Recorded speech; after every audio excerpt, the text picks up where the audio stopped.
અને જ્યારે પ્રદ્યુમ્નજી પ્રગટ્યા છે અને ત્યાં બીજો કામ છે એ છે શંબરાસુર.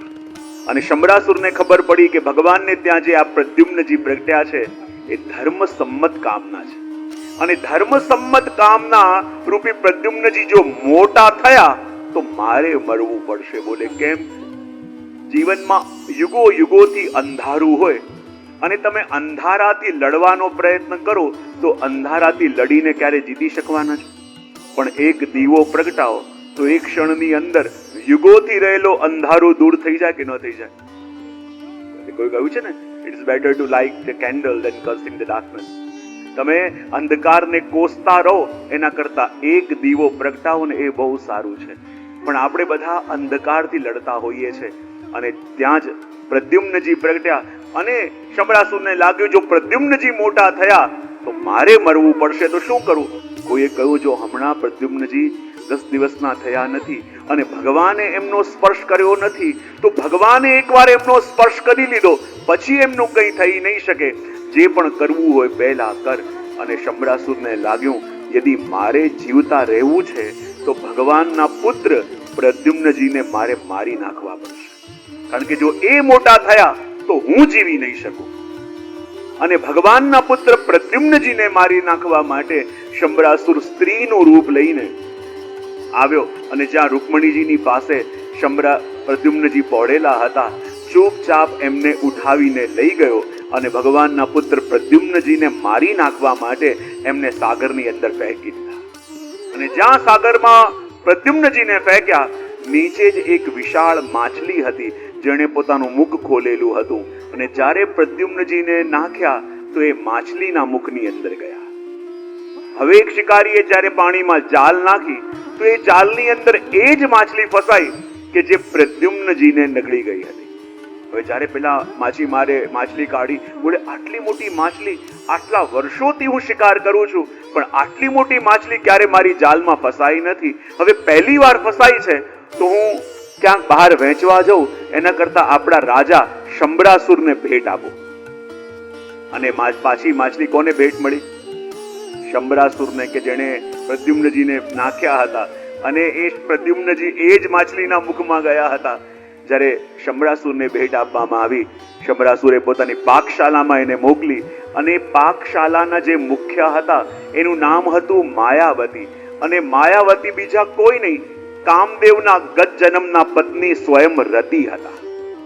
અને જ્યાં એને માછલીને કાપ્યું અને અંદરથી બાળક નીકળ્યું અને બાળકને જોઈને માયાવતીના મનમાં અલગ અલગ ભાવ જાગવા લાગ્યા કે આ બાળકને જોઈને એવું લાગે છે કે એની સાથે મારે બહુ જૂનો સંબંધ છે. અને ત્યારે નારદજી આવીને કહ્યું કે આ બીજો કોઈ નહીં, તારા ગયા જન્મના પતિ સ્વયં કામદેવ છે. અને ત્યારે માયાવતી એમનું ધ્યાન રાખવા લાગી અને એમ કહેવાય છે કે થોડા સમયની અંદર પ્રદ્યુમ્નજી મોટા થયા. આપણને લાગે થોડા સમયમાં કોઈ મોટું કેવી રીતે થઈ જાય? જો જીવનમાં બધાને મોટા થતા વાર લાગે પણ મનમાં જાગેલી કામનાને મોટું સ્વરૂપ ધારણ કરતા વાર લાગતી. એક મનમાં આવેલી ઈચ્છા ક્યારે જીદ બની જાય એ આપણને ખબર હોતી નથી. અને એ જ થયું. અને જ્યાં પ્રદ્યુમ્નજી થોડા મોટા થયા અને માયાવતી પોતાના હાવભાવ એમની આગળ વ્યક્ત કરવા લાગ્યા, પ્રદ્યુમ્નજીને લાગ્યું આમણે તો મને ઉછેર્યો છે તો પછી આવા હાવભાવ મારી તરફ કેમ વ્યક્ત કરે છે? અને ત્યારે એમને જણાવવામાં આવ્યું કે બીજા કોઈ નહીં, એના ગયા જન્મના પત્ની સ્વયં રતિ છે. અને ત્યારે માયાવતીની મદદથી એમણે શંબરાસુરને માર્યો અને આ માયાવતી પ્રદ્યુમ્નજીને લઈને રૂકમણીજી પાસે આવ્યા. અને આટલા સમય પછી જ્યારે રૂકમણીજીએ પોતાના બાળકને જોયો એમને બહુ આનંદ પણ થયો. અને આગળ પ્રશ્ન પૂછાયો, કૃપા કરીને બતાવો, અમે એવું સાંભળ્યું છે કે ભગવાનના એક લગ્ન થયા સત્રાજીતની કન્યા સત્યભામાજી સાથે. અને જ્યાં સુધી અમે જાણીએ છીએ સત્રાજીત તો પ્રભુનો સગોત્રી થાય અને સગોત્રી લગ્ન શાસ્ત્રમાં નિષિદ્ધ છે. તો પછી એવા નિષિદ્ધ પ્રકારના લગ્ન ભગવાને કેમ કર્યા? અને એનું વર્ણન કરતા આગળ એમ કહે છે કે સત્રાજીતે જ્યારે સૂર્યની ઉપાસના કરી ત્યારે સૂર્યદેવે પ્રસન્ન થઈને સત્રાજીતને 2 વસ્તુ આપી. કેટલી વસ્તુ આપી? આવતી બોલો તો ખરા. એક તો કન્યારૂપી મણી સત્યભામાજી આપ્યા, એનો મતલબ એમ કે સત્રાજીતના પોતાના કન્યા નતા, સૂર્ય દ્વારા મળેલા હતા, એટલે સગોત્રી બાદ નથી. અને બીજી વસ્તુ આપી સ્યમંતક નામનું મણી. અને આ મણી એવું હતું કે જેના રાજ્યમાં આ મણી હોય એના ઉપર ક્યારે કોઈ ચઢાઈ ના કરી શકે, એ રાજ્યમાં કોઈ રોગી ન થાય, કોઈ દુખી ન થાય, કોઈ ગરીબ ન થાય. અને એવું સ્યમંતક નામનું મણી સત્રાજીતને આપ્યું. અને આ મણી એવું હતું કે જે રોજ એની પૂજા કરે, આ મણી એને વધારે નહીં, રોજ 40 મણ સોનું આપતું.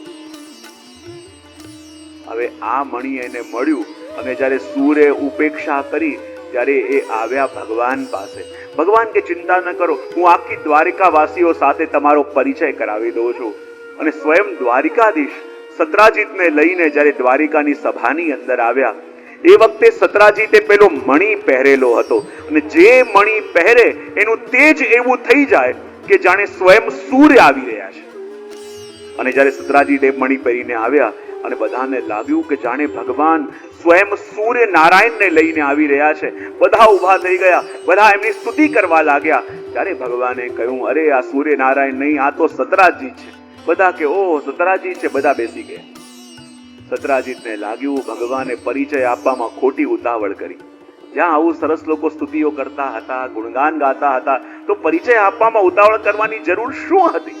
પણ ભગવાન સત્રાજીતને કહે, જો સત્રાજીત, તારી પાસે જે આ મણી છે ને, એ મણી ઉપર ઘણા બધાની દ્રષ્ટિ છે.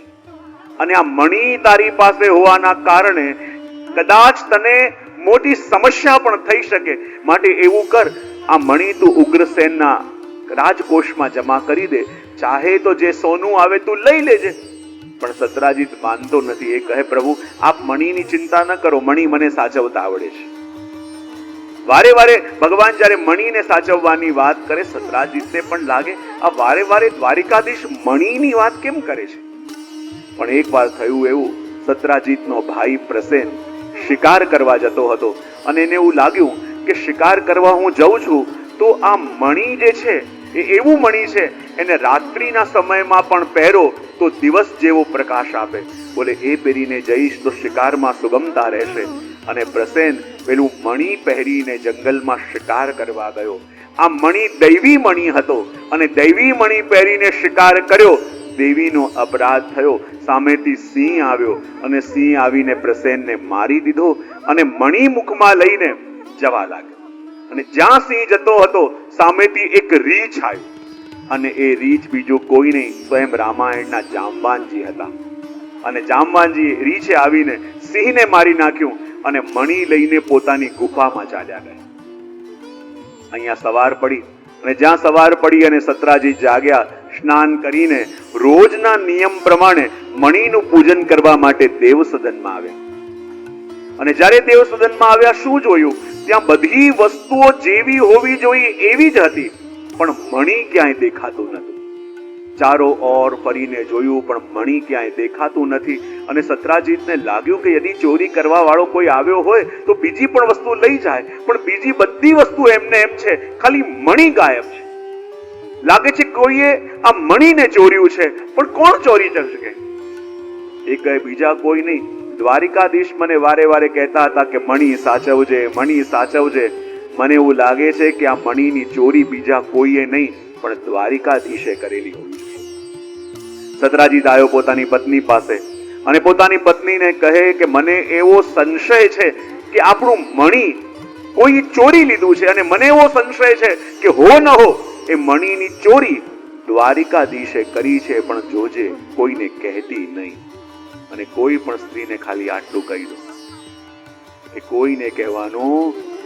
એને કહ્યું હું કોઈને કહેતી હોઈશ. અને સીધી ગઈ એની સખીને ત્યાં અને એની સખીને ત્યાં જઈને કહે કે અમારું મણી ચોરાયું છે અને અમને એવો સંશય છે કે દ્વારિકાધીશે મણીની ચોરી કરી હોવી જોઈએ, પણ જોજે કોઈને કહેતી નહીં. એને કહ્યું હું કોઈને કહેતી હોઈશ. એ ગઈ એની સખીને ત્યાં અને જઈને કહે કે મણીની ચોરી થઈ છે અને દ્વારિકાધીશે ચોરી કરી હોવી જોઈએ, પણ જોજે કોઈને કહેતી. અને કોઈને કહેતી નહીં, કોઈને કહેતી નહીં કરતા કરતા 1 કલાકમાં આખા રાજ્યમાં વાત ફેલાઈ ગઈ. વાત શરૂ થઈ હતી કે દ્વારિકાધીશે મણીની ચોરી કરેલી હોવી જોઈએ, પણ વધતા વધતા વાત ત્યાં સુધી વધી ગઈ કે દ્વારિકાધીશે જ મણીની ચોરી કરી છે. અને જ્યાં દ્વારિકાધીશે જ મણીની ચોરી કરી છે એ વાત બહાર ફેલાવા લાગી. અને જે લોકો પાસે આ વાત પહોંચી એ લોકો કહેવા લાગ્યા, હા અરે એ તો નાનપણના ચોર જ છે, ઘર ઘરમાં જઈને માખણ ચોરતા, ગોપીઓના વસ્ત્ર ચોરતા હતા, તો એમણે ચોરી કરી હશે. અને જે લોકો પ્રભુની સ્તુતિ કરતા હતા, ગુણગાન ગાતા હતા, હવે એ જ લોકો પ્રભુ ઉપર આંગળી ઉપાડવા લાગ્યા.